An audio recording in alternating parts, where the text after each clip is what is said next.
gods and goddesses, queens and kings, everybody, everything, what's going on? Hey y'all, my name is Miah Giavonni and I am an artist.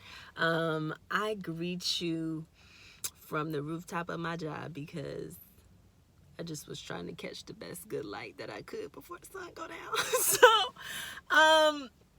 First of all, I am so excited about this platform. I think it's so beautiful for us to connect as creatives because we all we got.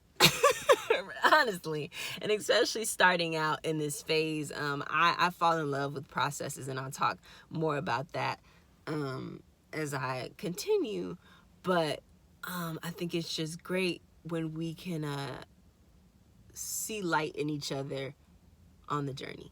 And I'll leave that right there. I got my handy dandy big idea notebook, right? Because woo, you get a little older, your brain just scatters. And so you just got to center and align. So I'm going to use this as my guide, okay?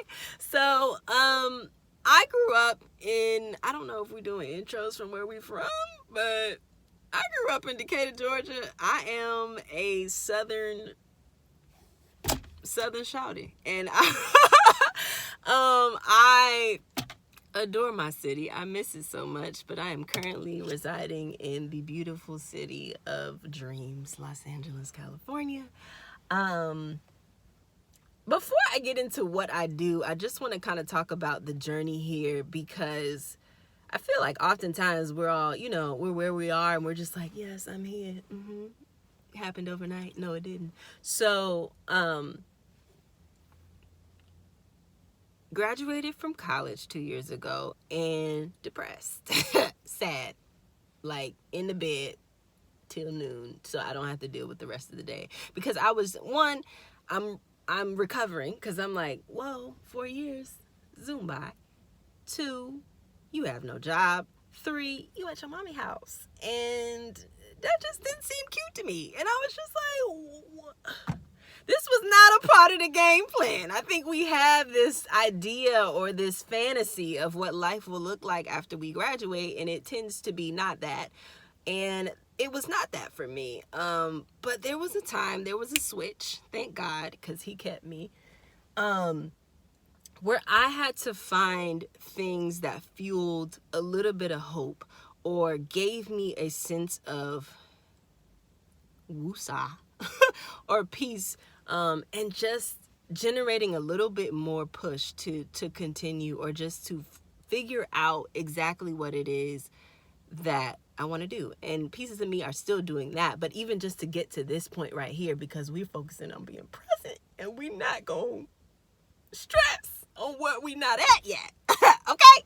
So, I started going to film festivals. I started going to Film Institute. I was taking little classes. I was making up jobs from my mama's friends, running their social media pages. I was doing anything I could to just find a little bit of happiness every day. And so eventually I started coming out to LA, and there was a little project here, and I was PAing here, and I was assisting here, and I was doing just little things, like I said, which was big at the time for me, because I'm like, look, we all we got, like I said, so let's keep it moving, okay, Meyer? Let's keep it together. So that's what that was like within that year of me figuring it out. And so eventually God was like, okay, so you want a little bit of life. You want this right here. All right, I'm finna throw something at you real quick. I'm finna give you a job, girl. You said you want a job. You've been praying for that. Okay. You ready? I'm not just going to give you a job, but I'm going to give you somewhere to stay, and I'm going to put you in the city of dreams. And so in April of 2018, I got my first big good job in production, working as a production coordinator. I don't want to get too deep into what okay, I will. So I'm an integrations, I'll officially, my title is integrations coordinator. And so basically, outside of the main shows of the daytime talk show I work on, there are smaller segments with pharmaceutical, healthcare, skincare, and just all types of different kinds of companies that bring in all the coin. And so my job is to make sure that once we've booked our guests, once we've booked our expert, once we've locked things in with the client, we have a date and we're scheduled, I make sure that everything from the time we're in pre-production up until the day of taping and even after taping goes smoothly, is seamless. Sometimes it's a little rocky, but I make it through with my beautiful team. So my job is to make sure, basically, the day of show, I'll just, because I know production talk will be just, it can get complicated. But basically, my job is to make sure that everything the client sees and hears on screen is to their liking.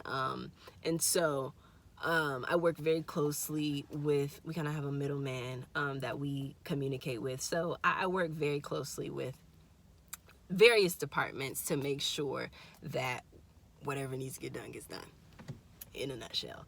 But that's just my day job. Outside of that, my passion lies in storytelling. I have always been obsessed with the arts, and specifically Black arts. And I'll kind of move into what I want to focus on, or what I'm finding myself focusing on more. But what I've recognized is, because I'm a storyteller, I even want to know, sometimes I wonder, like, okay, I hate, like, speaking of third person. Anyway, how did I get to this point right here? Or what fueled my desire or my curiosity into the arts? And so what I recognized was my mother and my father and my entire family is full of artists. And their crafts are different than what one may assume as an artist. But my mother and father, they are both, excuse me, they are both artists in the sense of, artists in the space of the beauty industry. They both are hairstylists, and they're amazing. And so I've always loved even being in that environment, because there's so many stories in a salon. There's so much history. There's so much, excuse me, there's so many underlining messages. There's so many things to learn in such a space. And so watching them as artists in that space, kind of, as I get older, I appreciate being in a salon all of my life, because I feel like it kind of even fueled my inspiration into the kinds of stories that I want to tell. But outside of that, my family would always take me, they took me to various things, but whether it was arts and crafts, whether it was going to see Savion Glover at like 7, like tap dancing. My mom put me in dance. I did African, I did tap, I did ballet, I did modern. I danced everything you think of, okay? But I was always so locked in. I was always so, ooh, my eyes just got a little blurry. What just happened? Ooh, I need to go get my eyes checked. That was kind of scary. Like, okay. Y'all, please ignore my dramatics. Okay, anyway. Always have been, where are we at on time? Okay, 8 minutes. Always have been obsessed with the arts.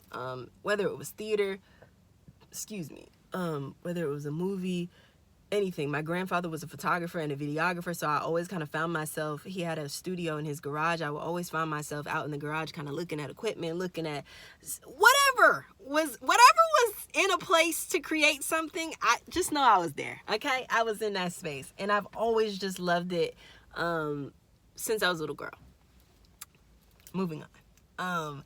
And my passion lies, like I said, in storytelling. But specifically, I want to make sure that I'm telling stories that uplift and put more positive images out into the world, whether it's film, whether it's TV, whether it's just bringing people together, so that we can recognize that we can create safe spaces for us to unfold all of our stuff together.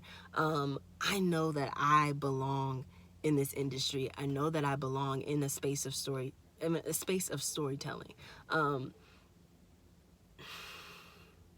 It's so hard because I feel like I'm in a tough space of even trying to be more specific, but I keep finding myself not even dragged, but I get so locked in, and when I'm there and I'm in it, nothing or nobody. I feel like sometimes I'm at work and I zone out and my boss is like, hello? Because I'm like, sorry, I was just dreaming a little bit, you know? So, in my attention span, I get bored. So I love the flexibility or the freedom to move around to different things. Like when you're on a film, that film ends and another one starts. Or, you know, you're on a TV show, it ends and another one starts. Or another season starts and more stories come in. And, you know, different approaches, you know, different strategies. It's all art. And so I always have found myself so passionate about that.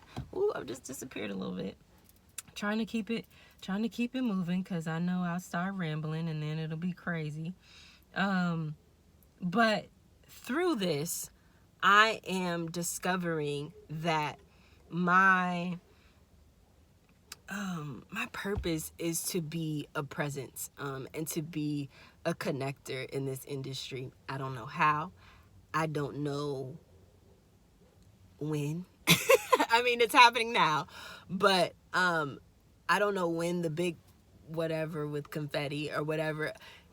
Even just being present with where I am and knowing where I am and knowing what my purpose is right now in LA, it's to learn, it's to grow, it's to just open myself up and not be so closed into even having it all figured out, because that's not going to happen. And so I feel like my purpose right now in this very moment is to be a presence, and wherever I am, to soak up good energy, to give out good energy, in hopes to receive that back so that I can do it all over again in another way and however I'm supposed to be used. But all in all, through the art of storytelling and uplift within the Black community.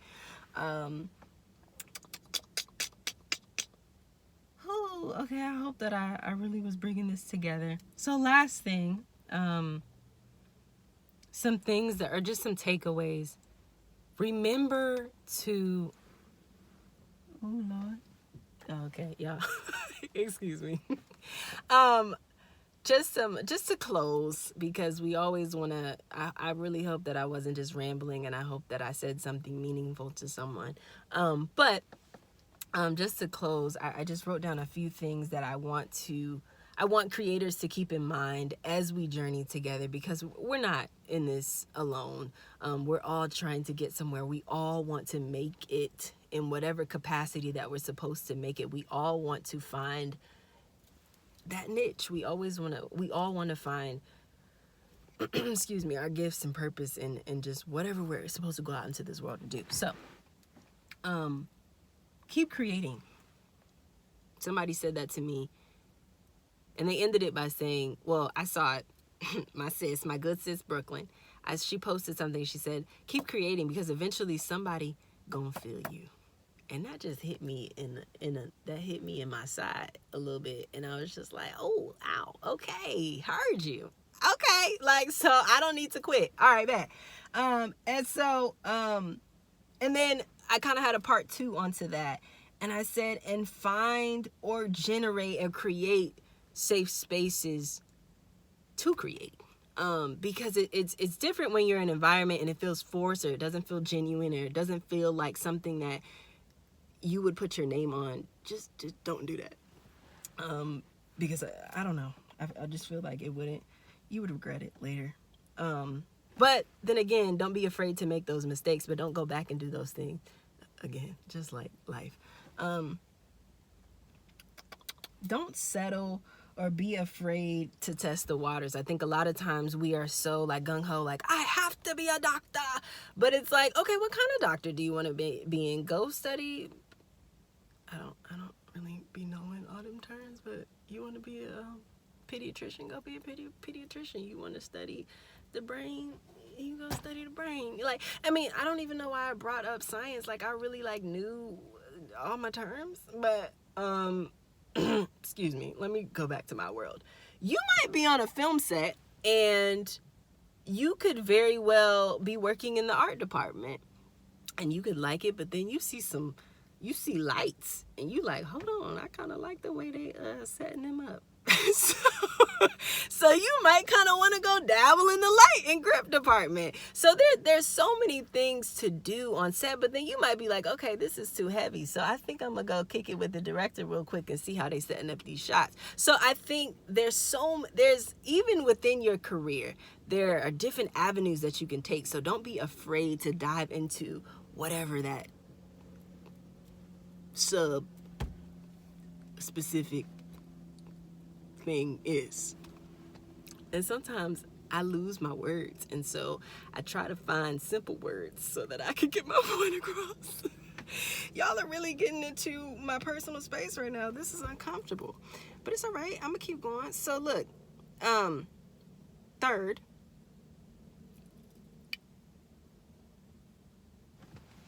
ooh, I'm at 15 minutes. Jesus!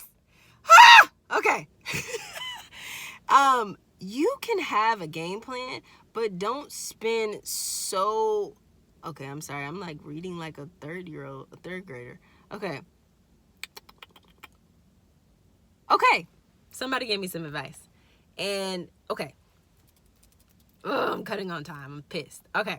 So you can have a plan, and that's great. But if you try to find the answers to everything, it's not going to work, because we're always in seasons of transition. We're always going to be trying to figure things out. Because we age, we go into different seasons, and things just tend to change. And that's inevitable. So don't be so afraid, or don't just go looking for the answers, because you're not going to get them all at one time. That's just not how life works. Get out of it. Lastly, pray about everything. Okay? Everything. You will not win. Okay. Let me not even listen. It works for me. I can only speak for myself. Prayer, meditation, and writing things out, really, really being still and allowing God in. I read a scripture the other day. Well, real quick before I do the scripture, that'll be my last thing. But every day when I wake up, I read my word, I say a prayer, and even when I get to work, when I get out of my car, I say, God, use me today. Use me as a vessel. Let me be whatever you need me to be today. Let me be whoever you need me to be today. Set my soul on fire from the inside so that I can be whoever you've called me to be in this very moment. I might need to be a comforter to one of my coworkers, so I'll be that today. So just be intentional. Last thing. This is going to like freaking 20 minutes. All right. Okay, I'm ending with a quote.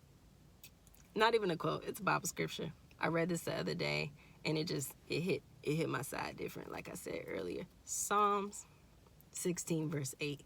I know the Lord is always with me, and I will not be shaken, for he is right beside me. You are not alone. God is with you every step of the way. Remember that, keep that, love on that, and be blessed. I love y'all.